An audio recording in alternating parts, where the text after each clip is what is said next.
Kain tayo. Kanina pa akong gutom na gutom. Naku, sa live ni Kandang Supremo. Ayan, kain tayo. Ang aking manok. Ayan. Leftover, kahapon ko ito niluto. Hindi ko kinain kasi kagabi. Parang busog na busog ako.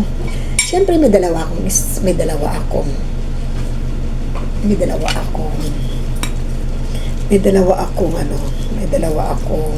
manok. Ay, yung manok at saka yung itlog pinagsama. Ay, naku po. Kain tayo. Ayan, kain. Bakit bigla na ako akong kutsara? Kain tayo, gutom na ako talaga. Sambasong kape.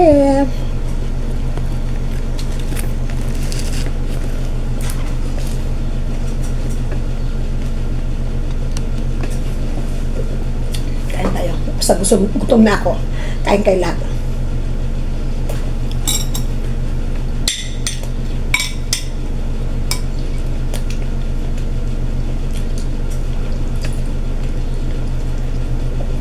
Kagabi lang to, kagabi. Nagluto kasi ako para doon sa batang lalaki. Hindi ko naman nakain. Naghati kami.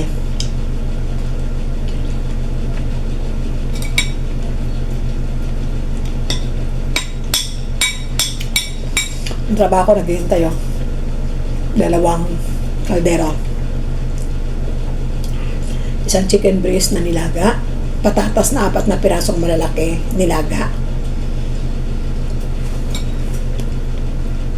Gagawin kong kufta patatas.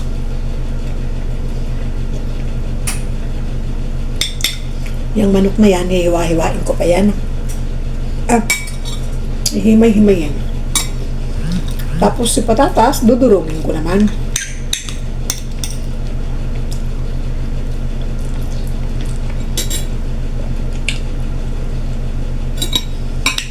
Tapos, lagyan ng spices.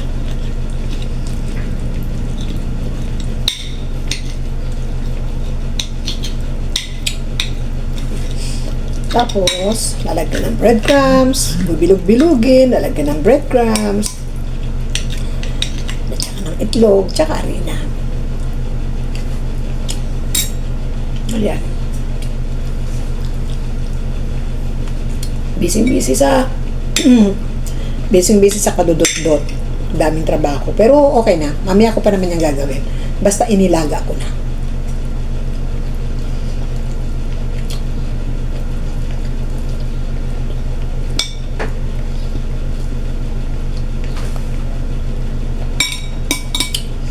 Itong manok ko, 2 piraso. Ay, 1 pirasong hita.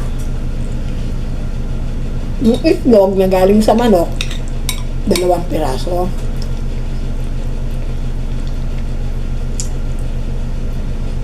Ang system, 2 itlog na, yung itlog niya, yung egg yolk niya, na nasama ko yung 2.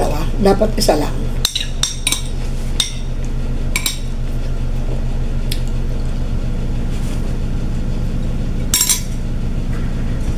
Dalawa yung tinapay ko, pero 1 lang kakainin ko. Binalik ko na 1.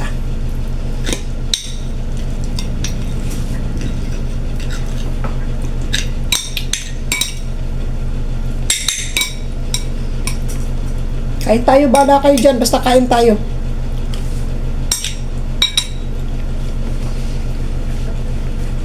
Pagkain ko madalian. Kasi may naghihintay pa sa akin trabaho. Bukas, nandito na yung aking boss na mal suplado.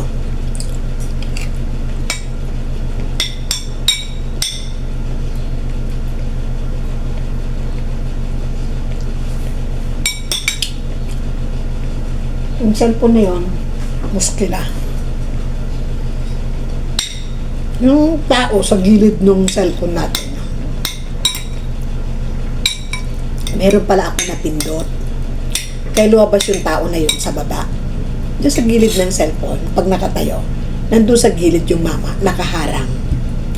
Hindi natanggal ni Madam eh. Ang tinanggalan ni Madam kahapon, kagabi, yung talkback, yung madaldal lang. Yun natanggal ni Madam. Pero yung mama hindi niya tanggal. Yung asawa niya alam yung tanggalin. Pero nahihiya ako magbigay mamaya na magbigay sa kanya ng cellphone ko. Minsan pag may mga mali sa cellphone ko, kakaproblema. Bago nadalhin sa pagawaan, sila muna nag-aayos kung kaya nila. Pag hindi nila kaya, dinadala niya. Dinadala ng mama. Pero sabi niya, burahin mo lahat yung nandiyan sa cellphone mo para iiwan ko kasi yan doon, sabihin niya. Yung bayad, siya magbabayad talaga naman ako. Siya nagbabayad. Pero minsan tinatanong ko, magkano Madam? Sabi niya, no need, sabi niya.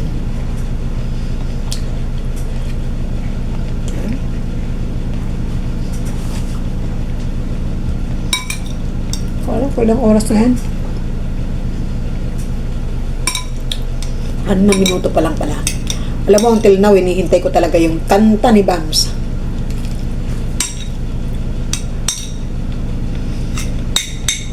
Nakikita nyo, tinatabi ko yung pula. Hindi ko kaya kain yan.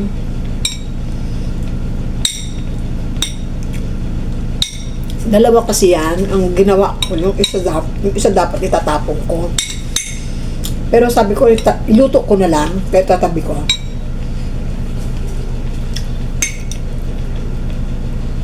Pakain ko sa pusa mamaya.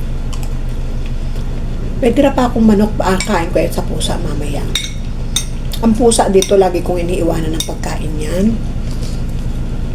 Kasi sabi ko, ang mga pusa, OFW din yan. Nagpunta yan sa Saudi para maghanap buhay. Ang siste lang, napunta sila sa basurahan. Kawawa naman. Diba? Marami pa. Sa pusa na lahat yan. Bigay ko na lahat yan sa pusa. Busog na ako eh. Dami ko kaya nakain. Kay Miyaw na yan. Tapos, nagtapon akong basura. Hindi ba naka-live kahapon? Baba ako. Iwanan ko yung cellphone ko. Nakakasalubong ko yung kapitbahay namin Arabo. Ditong mama. Nagtatrabaho sa STIS, sa mobile network. Dati ako kasi pag dumadaan sa baba, diretso ako sa yung garahe. Doon ako dumadaan mismo sa daanan. Hindi ako umiikot.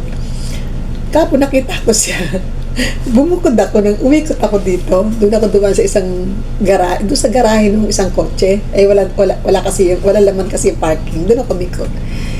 Biniro niya ako, sabi niya, "You see your cat. They waiting for you." Sabi niya sa akin. Natawa talaga ako. Sabi ko, "Ay, yes sir. Yesterday, hindi ko sila nakita." Sabi ko naman sa salitang Tagalog. Ay, sa salitang Arabic. Sabi ko, "Kapon, hindi ko sila nakita eh." Sabi ko nga, "Now, they have a food." Sabi ko naman. Sabi niya, okay. Sabi niya, natawa siya. Kasi nakikita ako palagi niyan.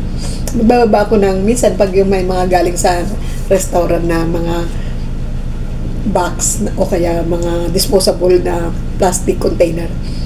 Doon nakalagay kasi mga ino-order lang pagkain. Tinatabi ko yun, hugasan ko yun dahil yun ang pinaglalagyan ko araw-araw. Pag naubusan naman ako noon, minsan sa plastic na lang, pero hindi gasinong kalakihan yung plastic ng tindahan.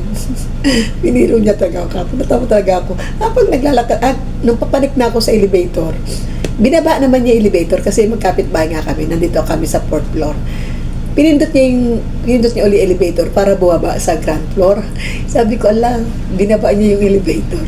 Alam niya kasi na nandun ako sa baba. Pero, napakaswerte ko lang talaga. Kahit itong mga lahi, As in, pag yung babatiin ka, ako kasi hindi ako supladong tao. Tsaka wala akong pakialam. Kasi kasi ako, pag nakakasalubong ko sila, kahit yung mga babae, dito sa building na ito, pagbababa ako, bisan yung elevator, nasa third floor, bababa yan, naghihintay ako sa baba. Bisan ako kaagad yung nagsasalam sa kanila. Hindi ako yung taong dumaan sila, hindi ako kikibo. Hindi, kumikibo talaga ako. Palagi ako nagsasabi ng, "Assalamualaikum, madam, sir."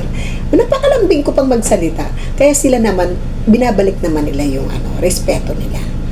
Kaya, napakasarap lang dapat talaga sa tao. Huwag tayong maging suplado sa harap nila. Kasi, kahit ano pang mga lahi niyan, dapat matuto tayong makisama. Kung ano yung ginagawa natin sa kasama natin, sa mga kalahi natin, ganun din dapat sa ibang lahi. Yan, shout out everyone. Ako'y matatapos na. Naka 10 minutes na ako. Ngata-ngata lang si Lola Daisy, tapos kain-kain lang ba? Pero marami kong iniwan sa pusa. Hindi lang naman kasi isa yung lumalapit. Pag sabi ko, meow, meow, meow, meow, gumagano na ako. Asahan mo, may lalabas doon sa ginagawang building, may lalabas doon sa garahe, may galing doon sa kabila. Tutuwa ako kasi nandyan sila kumakain. Kasi alam nyo, kahit mga pusa yan, kahit mga ano yan, kumakain din yan, nagugutom din yan. Ang problema lang sa akin, hindi ako nakakapagdala ng tubig na inuman nila. Yan. Pag sinipag ako at meron ako nakitang lalagyan, dinadala ko. Pero minsan, hindi ko talaga. Kaya sabi ko, saan tayo umiinom itong mga pusang to? Ayan, shout out everyone, Barangay Kulitan. Ayan, Barangay Kulitan. Pinagsama ko na Barangay LS, ni Gandang Supremo, Bahay Kulitan ni Master Worm, at syempre sa ating Team Puyaters. Nila ng ating Gandang Supremo. Master Worm syempre, at sa kila Elsa, kila Rosel, kila Rachel, kay Sis Marife, kay Ram, Pretty, at saka kay Langga, si Langga, hindi ko, ayan, sa mga hindi ko pa nabanggit, ayan, siyempre kay Mami Yen, na napakaganda, ayan, bye-bye for now, ingat palagi, Jen Cruzada, bye-bye, ingat-ingat mga anak, at salamat lahat sa lahat ng inyong mga support kay Nanay Daisy. Until next video again. Bye-bye for now. God bless everyone. Mga nagsusupport sa amin. Bye-bye for now. Ingat-ingat. Ikay ganda. Ayan, sa ating lahat, sa Team Barangay LS. Shout out, guys. Anak, at syempre kay Hacker Lab. Natatalunin daw niya si Sex Bomb Dancer. Yahoo!